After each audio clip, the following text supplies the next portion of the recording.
Bismillahirrahmanirrahim. Assalamualaikum warahmatullahi wabarakatuh. Kami dari kelompok 3 yang beranggotakan saya Fitri Ramadan, kedua ada Tali Anggriani, dan yang ketiga ada Irfan Syah, kemudian yang keempat ada Muhammad Supyan. Di sini kami ingin mempresentasikan hasil makalah kami yang berjudul Analisis Laporan Laba Rugi dan Laporan Pendapatan Komprehensif. Untuk latar belakang makalah kami, yaitu laporan keuangan adalah catatan informasi keuangan dari satu perusahaan pada suatu periode akuntansi. Keberadaan laporan keuangan dapat digunakan untuk menggambarkan kinerja perusahaan, khususnya dalam bidang keuangan. Susunan laporan keuangan terbagi menjadi laporan posisi keuangan, laporan laba rugi. Laporan keuangan dapat memberikan informasi mengenai kinerja keuangan tiap bulan atau beberapa tahun. Laporan laba rugi menunjukkan pendapatan, beban, serta laba atau rugi yang diperoleh perusahaan dalam suatu periode tertentu. Sementara itu, laporan pendapatan komprehensif mencakup unsur-unsur laba rugi seperti komponen yang lainnya yang tidak langsung masuk ke dalam laporan laba rugi, seperti keuntungan atau kerugian dari penyesuaian nilai wajar aset keuangan. Pemahaman yang baik mengenai penyusunan dan analisis laporan laba rugi serta laporan pendapatan komprehensif sangat penting bagi para pemangku kepentingan termasuk manajemen perusahaan, investor, kreditur dalam mengambil keputusan ekonomi yang tepat. Untuk rumusan masalahnya di sini kami membawa 3 rumusan masalah. Yang pertama, 1. Apa saja elemen-elemen yang terdapat dalam laporan laba rugi dan laporan pendapatan komprehensif? Kemudian yang kedua, bagaimana cara menyusun laporan laba rugi dan laporan pendapatan komprehensif? Dan yang terakhir, bagaimana cara menganalisis informasi laba rugi dan laporan pendapatan komprehensif? Kemudian tujuan makalah kami yang pertama menjelaskan elemen-elemen dalam laporan laba rugi dan laporan pendapatan komprehensif. Kedua, menjelaskan proses penyusunan laporan laba rugi dan laporan pendapatan komprehensif. Dan yang terakhir, menjelaskan bagaimana cara menganalisis informasi dari laporan laba rugi dan laporan pendapatan komprehensif. Kemudian pembahasannya yang pertama ada pengertian laporan laba rugi. Laporan laba rugi definisinya adalah bagian dari laporan keuangan suatu perusahaan yang dihasilkan pada suatu periode akuntansi yang menjabarkan unsur-unsur pendapatan dan beban perusahaan sehingga menghasilkan suatu laba atau rugi bersih. Kemudian yang kedua, elemen-elemen laporan laba rugi terdiri dari apa saja? Yang pertama ada pendapatan atau revenue. Kemudian yang kedua ada harga pokok penjualan atau HPP. Ketiga ada laba kotor. Yang keempat beban operasional. Yang kelima laba operasional. Yang keenam pendapatan dan beban lain-lain. Yang ketujuh laba sebelum pajak. Yang kedelapan pajak penghasilan. Yang kesembilan laba bersih. Dan yang terakhir laba per saham. Yang pertama ada pendapatan atau revenue. Elemen laporan laba ini adalah peningkatan aktiva atau arus masuk perusahaan yang dihasilkan dari kegiatan operasional. Nilai pendapatan diperoleh dari total pendapatan kotor perusahaan yang telah dikurangi potongan harga atau diskon dan tunjangan lainnya. Pendapatan ini terdiri dari 2 jenis. Yang pertama ada operasional dan pendapatan non-operasional. Pendapatan operasional seperti pendapatan yang diperoleh dari aktivitas inti perusahaan. Contohnya seperti penjualan produk atau jasa. Kemudian ada pendapatan non-operasional. Pendapatannya itu pendapatan dari aktivitas di luar bisnis seperti bunga atas investasi atau keuntungan dari penjualan aset tetap. Contoh seperti perusahaan retail mendapatkan pendapatan dari penjualan barang. Perusahaan jasa mendapatkan dari pendapatan dari layanan yang diberikan kepada pelanggan. Kemudian elemen yang kedua ada harga pokok penjualan atau HPP. Definisinya tersendiri yaitu biaya yang langsung dikeluarkan untuk memproduksi barang atau jasa yang dijual.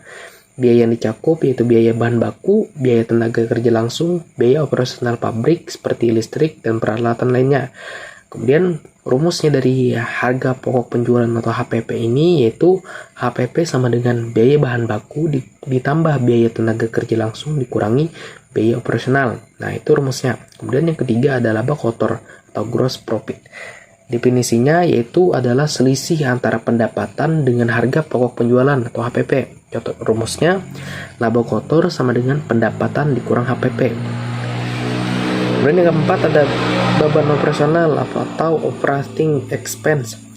Elemen ini merupakan arus keluar atau pemakaian aktiva yang memunculkan liabilitas dalam suatu periode tertentu dikarenakan pengiriman atau produksi.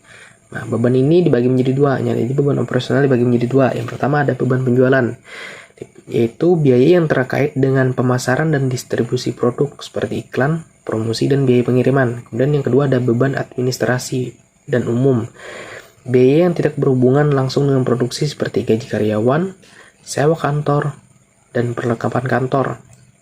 Kemudian elemen yang kelima yaitu ada laba operasional atau operating income. Laba operasional adalah laba yang diperoleh dari setelah dikurangi beban operasional tetapi sebelum dikurangi pajak dan bunga. Rumusnya laba operasional sama dengan laba kotor dikurangi beban operasional. Yang keenam ada pendapatan dan beban lain-lain. Pendapatan beban yang tidak berkaitan langsung dengan aktivitas utama seperti pendapatan bunga dari investasi. Kemudian yang kedua ada keuntungan atau kerugian penjualan aset tetap. Dan yang ketiga beban bunga dari pinjaman bank. Kemudian elemen yang ketujuh yaitu laba sebelum pajak. Laba sebelum pajak adalah laba operasional setelah ditambah atau dikurangi pendapatan atau beban lain. Rumusnya laba sebelum pajak sama dengan laba operasional ditambah pendapatan dibagi beban non operasional. Yang kedelapan elemennya yaitu pajak penghasilan. Pajak penghasilan yaitu pajak yang harus dibayar oleh perusahaan berdasarkan laba sebelum pajak. Pajak ini dihitung berdasarkan regulasi perpajakan yang berlaku di negara tempat perusahaan beroperasi. Kemudian yang kesembilan yaitu laba bersih atau net income atau rugi bersih. Laba bersih adalah hasil akhir dari laporan laba rugi yang menunjukkan apakah perusahaan mendapatkan keuntungan atau mengalami kerugian setelah pajak. Kemudian ada rumusnya, laba bersih sama dengan laba sebelum pajak dikurangi pajak penghasilan. Jika laba bersih positif, maka perusahaan mencetak keuntungan. Jika negatif, maka perusahaan mengalami kerugian. Kemudian yang ke-10, elemen yang terakhir yaitu laba per saham. Laba per saham adalah ukuran profitabilitas yang dihitung dengan membagi laba bersih dengan jumlah saham yang beredar. Laba per saham sering digunakan oleh investor untuk menilai profitabilitas perusahaan. Rumusnya yaitu laba per saham sama dengan laba bersih dikurangi jumlah saham. Kemudian rumusan masalah yang kedua yaitu proses penyusunan laba rugi akan dijelaskan oleh Thalia Anggriani. 3. Proses penyusunan laporan laba rugi. Berikut adalah tahapan penyusunan laporan laba rugi secara sistematis. 1. Mengumpulkan data keuangan. Langkah pertama dalam penyusunan laporan laba rugi adalah mengumpulkan data transaksi keuangan yang berhubungan dengan pendapatan dan beban selama periode tertentu. Misalnya, bulanan, triwulan, atau tahunan. Data yang dikumpulkan mencakup pendapatan dari penjualan barang atau jasa, beban operasional seperti gaji, sewa, listrik, dan biaya pemasaran. Beban non-operasional seperti bunga pinjaman dan pajak. Transaksi lainnya yang berpengaruh terhadap laba atau rugi perusahaan. 2. Mengelompokkan dan mengklasifikasikan akun. Setelah data dikumpulkan, langkah selanjutnya adalah mengelompokkan dan mengklasifikasikan akun-akun dalam kategori yang sesuai, yaitu pendapatan, harga pokok penjualan, beban operasional, pendapatan dan beban non-operasional, pajak penghasilan. Pengelompokan ini memudahkan proses penghitungan dan penyajian dalam laporan keuangan. 3. Menghitung laba kotor. 4. Menghitung laba operasional. 5. Menghitung laba sebelum pajak. 6. Menghitung pajak penghasilan. Pajak dihitung berdasarkan laba sebelum pajak dan tarif pajak yang berlaku. 7. Menghitung laba bersih. 8. Menyusun dan menyajikan laporan laba rugi. Selanjutnya akan dijelaskan oleh teman saya. Materi selanjutnya yaitu analisis laporan laba rugi dan laporan pendapatan komprehensif. Analisis laporan laba rugi dilakukan untuk mengevaluasi kinerja keuangan suatu perusahaan dalam periode tertentu. Analisis ini membantu manajemen, investor, dan pemangku kepentingan lainnya dalam memahami sumber pendapatan, pengelola biaya, dan profitabilitas perusahaan. Yang pertama, ada metode analisis laporan laba rugi, yang itu terdapat beberapa periode yang umum digunakan untuk menganalisis laporan laba rugi. Antara lain, yang pertama ada analisis vertikal atau common size analysis. Analisis ini mengukur setiap komponen dalam laporan laba rugi sebagai persentase dan total pendapatan, yang tujuannya untuk memahami bagaimana pendapatan dialokasikan ke berbagai biaya dan laba. Yang kedua, ada analisis horizontal atau trend analysis. Analisis ini membandingkan laporan laba rugi dari beberapa periode untuk mengidentifikasi tren keuangan perusahaan. Yang ketiga, ada analisis rasio profitabilitas yang digunakan untuk mengukur kemampuan perusahaan dan menghasilkan laba dari pendapatan atau aset yang dimiliki. Yang keempat yaitu ada analisis break-even point atau BEP yang digunakan untuk mengetahui titik impas, yaitu ketika pendapatan sama dengan total biaya sehingga perusahaan tidak mengalami laba maupun rugi. Materi selanjutnya yaitu laporan pendapatan komprehensif.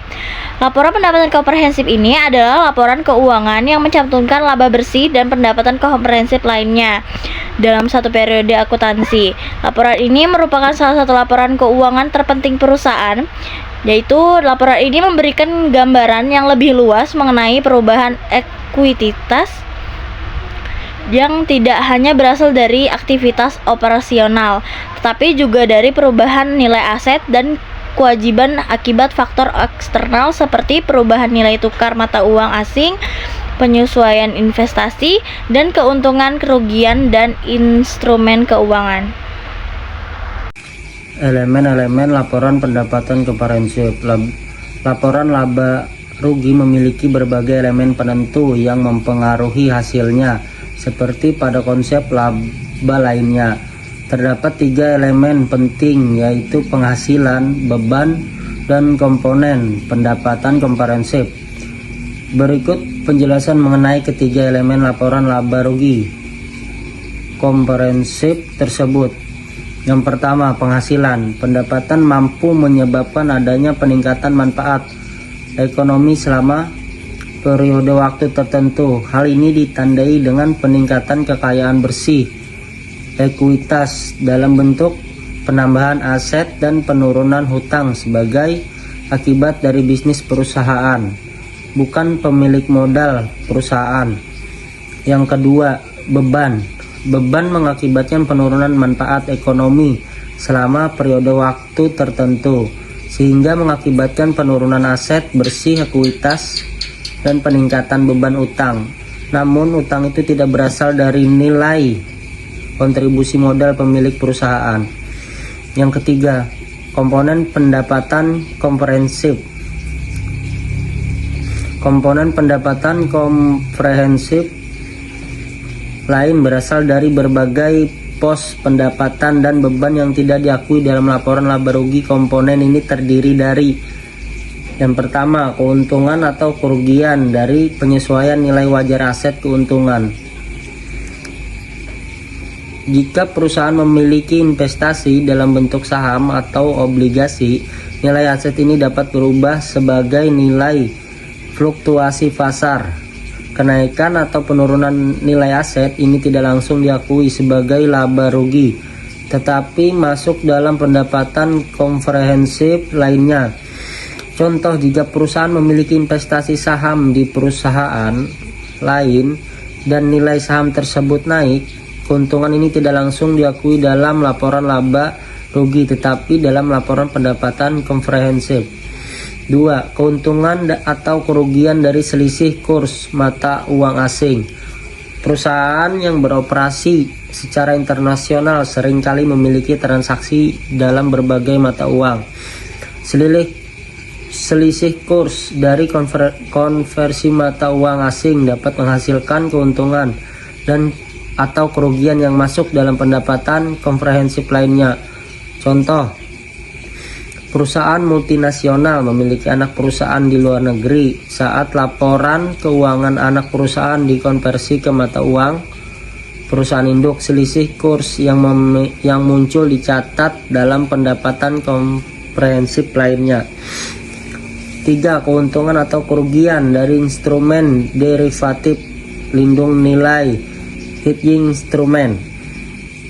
Jika perusahaan menggunakan instrumen keuangan seperti kontrak berjangka atau opsi untuk melindungi nilai tukar atau harga komoditas, keuntungan atau kerugian dari instrumen ini dicatat dalam pendapatan komprehensif lainnya.